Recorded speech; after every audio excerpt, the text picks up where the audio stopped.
Hi, this is Kelly from Knit Swag, and in this video I'll be demonstrating how to make a number knitted square.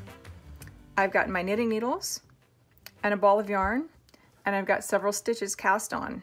For instructions on how to cast on, click on the video link in the corner. The first rule of number knitting is to slip the first stitch. Since number knitting is always garter stitch, I'll simply knit across.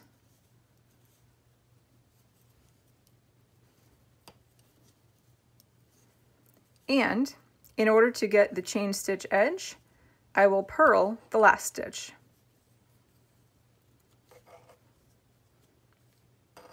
And I'll repeat that process until I have the number of ridges that are equal to the number of stitches that I have. 1, 2, 3, 4, 5, 6, 7.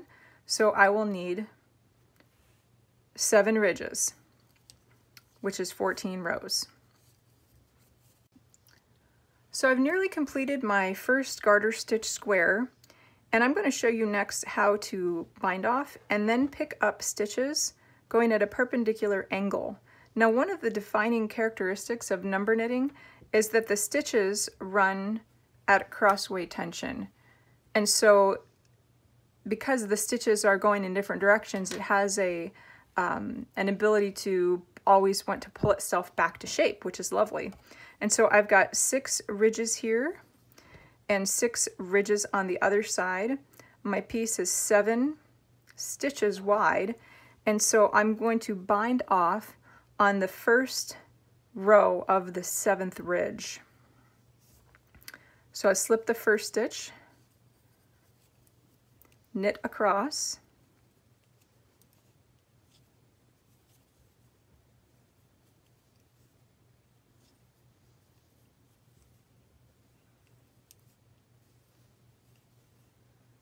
be sure to do this loosely, and then purl the last stitch. Now I've got 1 stitch remaining on my needle, and I need to pick up 6 stitches along this edge. So I have a total of 7 stitches.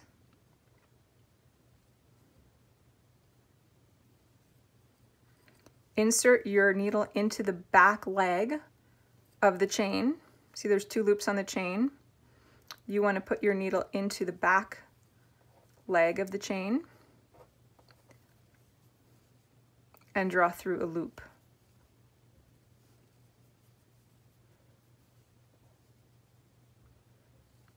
Now, some knitters prefer to not have the chain stitch edge, and they just prefer to have the little knobbles on the side or the garter stitch bumps, and that's fine too. The original number knitting book called for the chain stitch edge, and I think it looks nice, and it's like a way of outlining the units, and so I like to stick with it. So now that I've got my 7 stitches, I can simply work another 13 rows up and bind off, and then continue from there.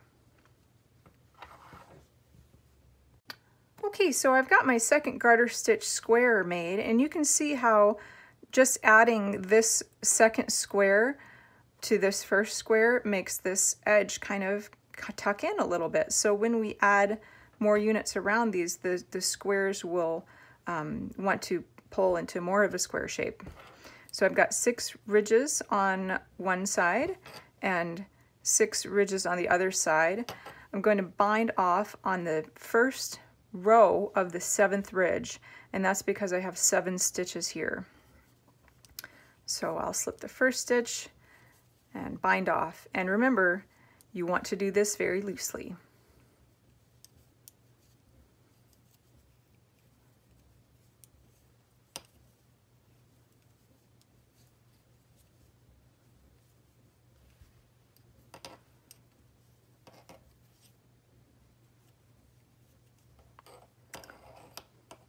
So now I'll repeat the process for this next square, because it's going to go at a perpendicular to this shape. And I need to pick up 6 stitches in the back chain right here.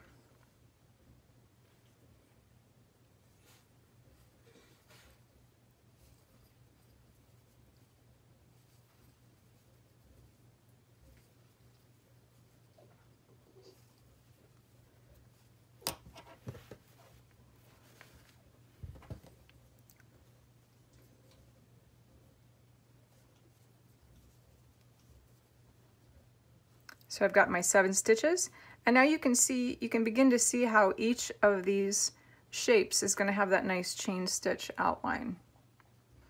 And I'll knit another square for unit 3. All right, so I've got the first 3 squares done of my number knitted square blanket, and I need to fill in this square here. Now for squares 2 and 3, we just had to connect one edge to the previous square, but for square number 4, we have to pick up the stitches and then join it as we knit it up. And that's called JK in the number knitting book, or join by knitting, and I will demonstrate that next. First, I need to pick up 6 stitches along this edge.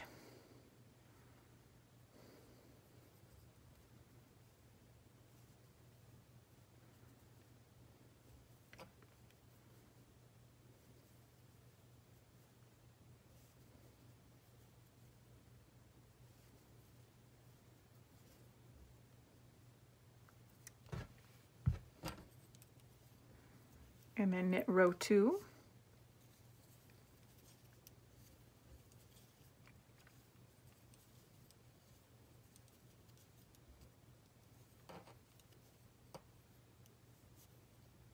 Purling the last stitch. Again, like always, slip the first stitch, knit across,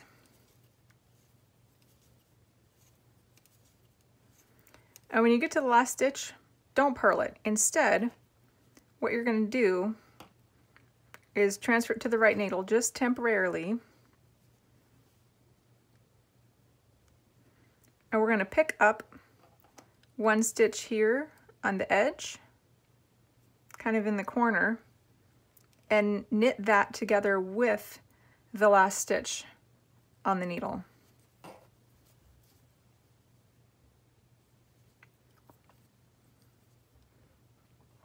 Now this time we're not going to slip that first stitch, we're just going to knit it.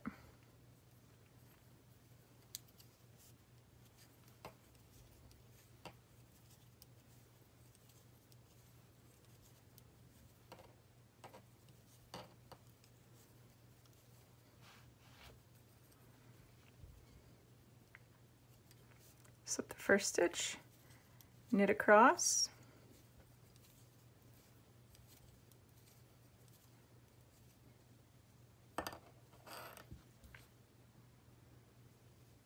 and we're going to grab this back leg of one of the chain stitches on the first square and knit that together with the last stitch on the needle.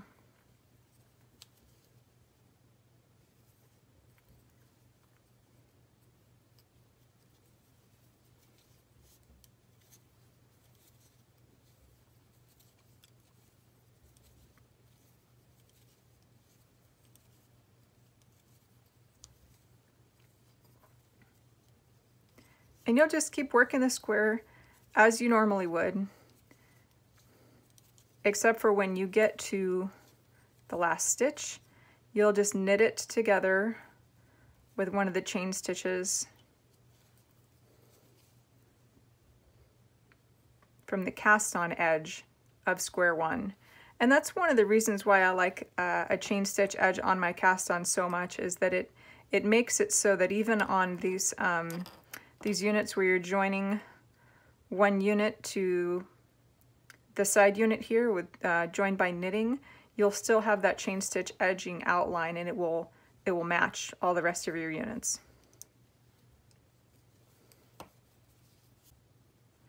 Now normally, this is the point at which I would bind off, but if I do that, if I bind off here, that means my working yarn is going to be in the middle of this unit,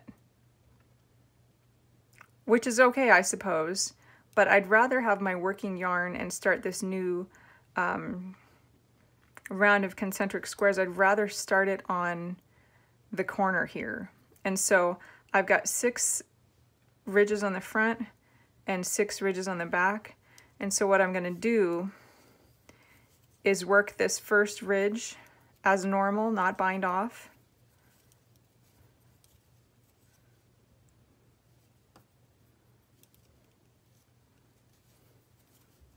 and instead I'll bind off on the second row of the last ridge.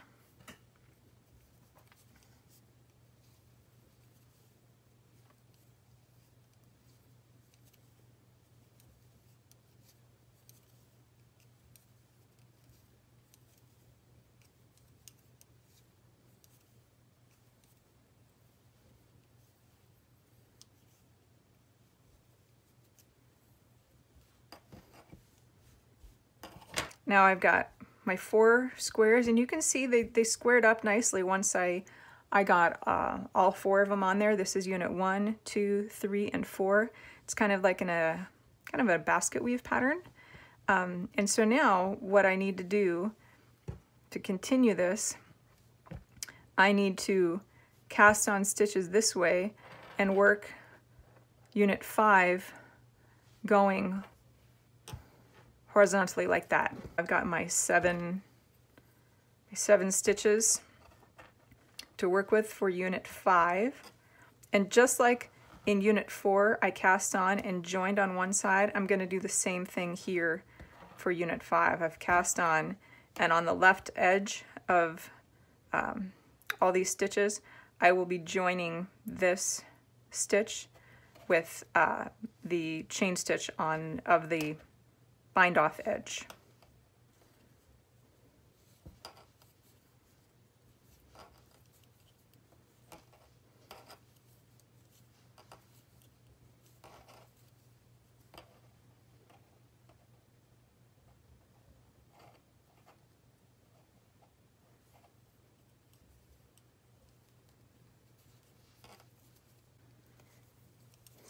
Now if you're not using the chain stitch outline method and you prefer to have the purl bumps on one side, I would highly recommend that you use a stitch marker to indicate the front side of your work, because you're not going to have these that chain stitch outline. It'll just be easier for you if you have the right side of your work marked with either like a piece of yarn. You can tie a piece of contrasting yarn onto your work, or you can use a progress keeper or a stitch marker or something along those lines. I don't think that they had locking stitch markers back in the 40s and 50s when number knitting was written, and so the author said to tie contrasting yarn around your work, and I'll do that sometimes if I lose my stitch markers. Because I always have contrasting yarn around, little pieces of it, and it's free. Now you may think, gosh, those are big needles for working with a worsted weight yarn, because a lot of patterns that use worsted weight yarn, they call for, you know, size 7, size 8. But one of the distinguishing characteristics of number knitting is that the author called specifically for large needles in comparison with the size yarn that you're working with. And the reason for that is that all these little ridges, these garter stitch ridges, they hold warmth. And so you can knit something that's just as warm, if not warmer, using bigger needles and garter stitch. And so it's going to require less yarn. And that was a big deal for her back in the, you know, when she was trying to clothe her children during the Depression, and you know, then during World War II rationing, there was a lot of rationing of materials and supplies and a lot of scarcity, and using large needles required less yarn, and so that was one of the ways that she made do and taught others to make do with what they had.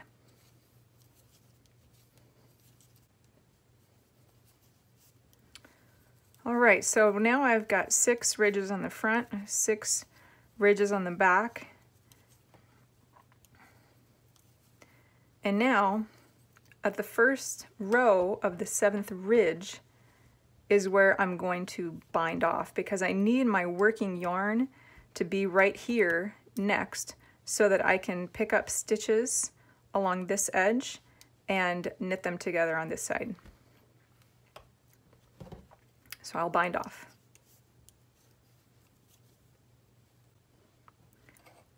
Next, I'll pick up my stitches on this edge.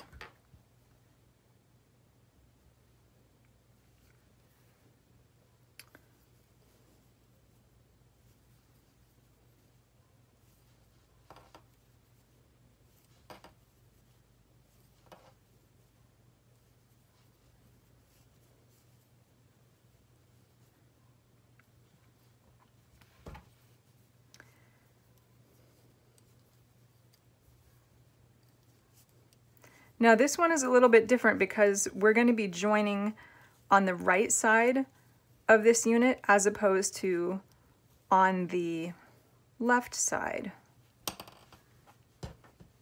So for unit 5 we joined here on the left, but then for unit 6 we need to join on the right. And here's how I like to do that. At the beginning of the row, I'll just take my knitting needle and insert it into the back leg of that chain and just knit it together on the front side.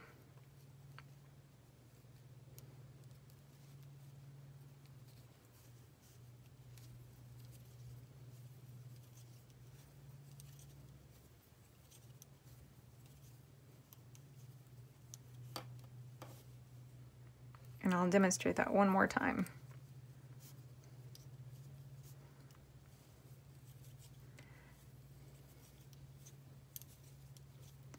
This is the back side. And I'm not going to purl this last stitch, I'll just knit it. Turn my yarn over so I'm on the front side now. And I'll just insert my left needle into the chain stitch, the back leg of the chain stitch, and knit them together. Join by knitting, or JK, is the abbreviation used in the number knitting book.